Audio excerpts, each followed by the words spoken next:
Greetings and welcome back to the lab. It's time for How Bad Is It?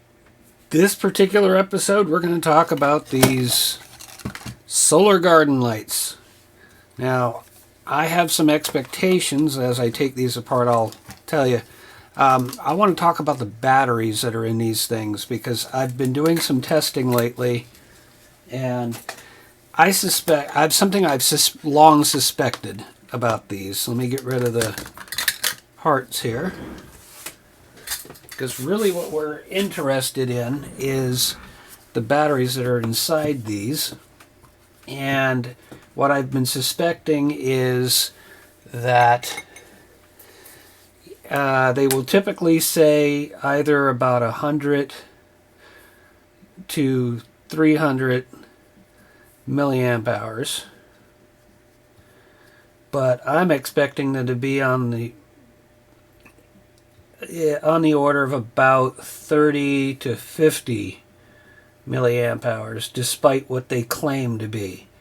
And so I have a new charger, not too expensive, and this is not necessarily an endorsement, but it seems like it's been pretty reliable, and I'm going to have to put it this way because it is currently working and plugged in and I don't want to unplug it.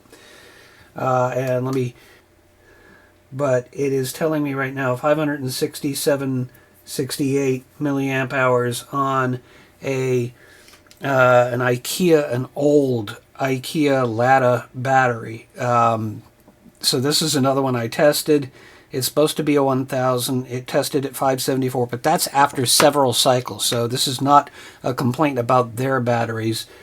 I wanted to test them fresh, so I just bought 3 new batteries. Not the IKEA batteries, but the ones from the cheap dollar store rechargeable solar. So let me grab a screwdriver.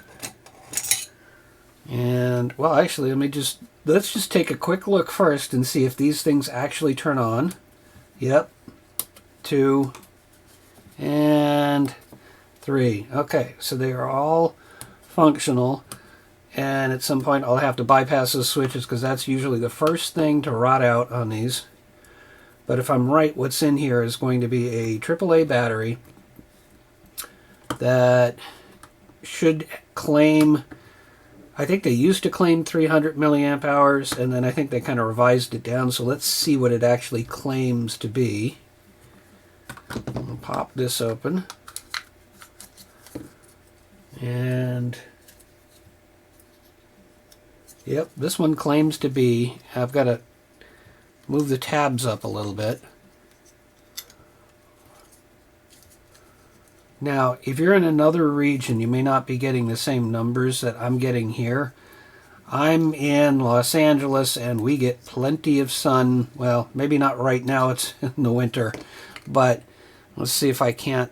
Hopefully that will focus. In fact, actually, let's put it down on the focus plane there. So hopefully you can see that says 300 milliamp hours. And I'll pop open the other 2, and then I'm going to go ahead and test these, and I will come back with the results, and we'll go from there. Okay, it's the next day. I spent some time testing these, and we've got some results. So these were manufactured, it turns out, in November of 23. It is now January of 24. That's not a whole lot of time. At least that's when they claim they were manufactured. They also claim that they're 300 milliamp hours. Well, I tested all 3 batteries. The first one tested at 96 milliamp hours. The second one at 135. The third one at 155. And that gives an average of 128.7 milliamp hours. So definitely not the 300 they're claiming. I don't know if these were, I don't know how they come up with the numbers. I mean, I'm try to give them a fair shake here.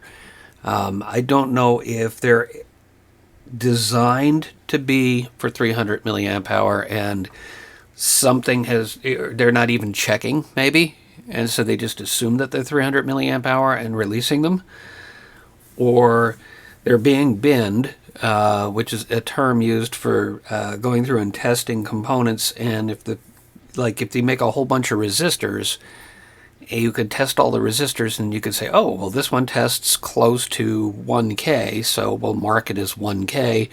It tests within 10% of 1K, so we'll call it a 10% tolerance resistor. Oh, it's within 1%, we'll mark it as 1%. But as if you've watched some of my other videos, you know that isn't always the case. I bought a large batch of 1% resistors that turned out to be more like 10%. A few of them probably fall within the 1%, but the majority are not. So it creates problems, but now that I'm aware of it, I can deal with that. But back on the batteries here, I don't know what the exact reason is. There's a lot of blame assigned to just being cheap Chinese batteries. But I just wanted to find out, are they really actually 300 when they're brand spanking new and then they go bad quickly? These were somewhat self-discharged when I started, but ultimately they're testing it a little over a third, but not quite a half of what they actually claim. So I think what I'm going to do is I'm actually going to run this test again, and we'll see if we get the same results on the same batteries. I do have the batteries marked. I wrote numbers on them. Let's see if I can. There's a 1, there's a 2, and there's a 3. So I know which battery is which, and I'll run them through the test, and we'll see what results we get. And just like that, it's a few weeks later. I've gotten caught up in other projects and getting things started and trying to organize for future projects and whatever. So this is a little worse for wear now, but the manufacture date and the claim are the same.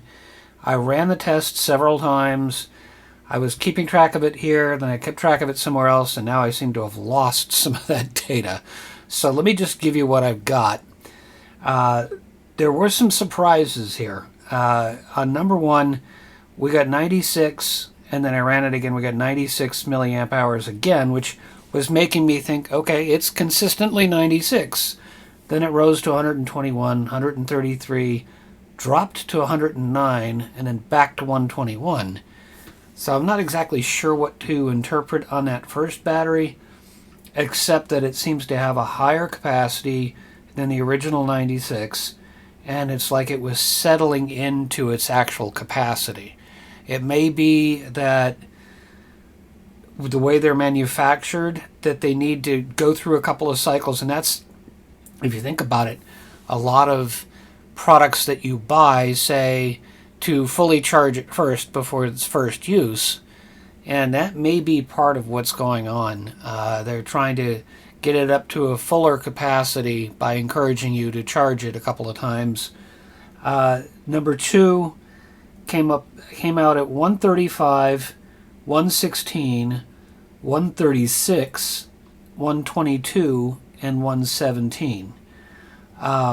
There's one less test here because I started recording somewhere else, and if I find those results, I will post them in the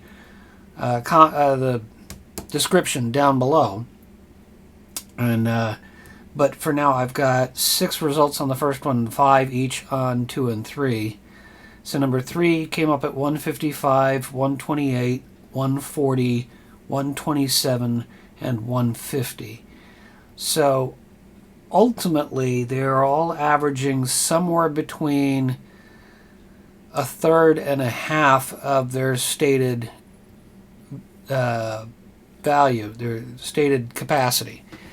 So I'm not sure what to make of that. I could probably test some other batteries, but I've got a lot of projects coming up and a lot of irons in the fire. So I'm going to wrap this one here for now, but if somebody wants to see more, definitely let me know.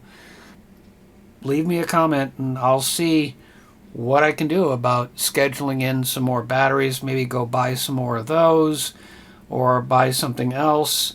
If you want to support me, because this isn't all free for me, you could look at my description and there is a list of ways to support me between buy a coffee, an Amazon wish list, and other things as I come up with them. So that's it for now. I will leave it to you if you want to do a graph of this to see what it looks like. Might be a good science experiment for those in school. And like I said, we'll leave it here. Thank you so much for watching. Stay tuned. More projects to come.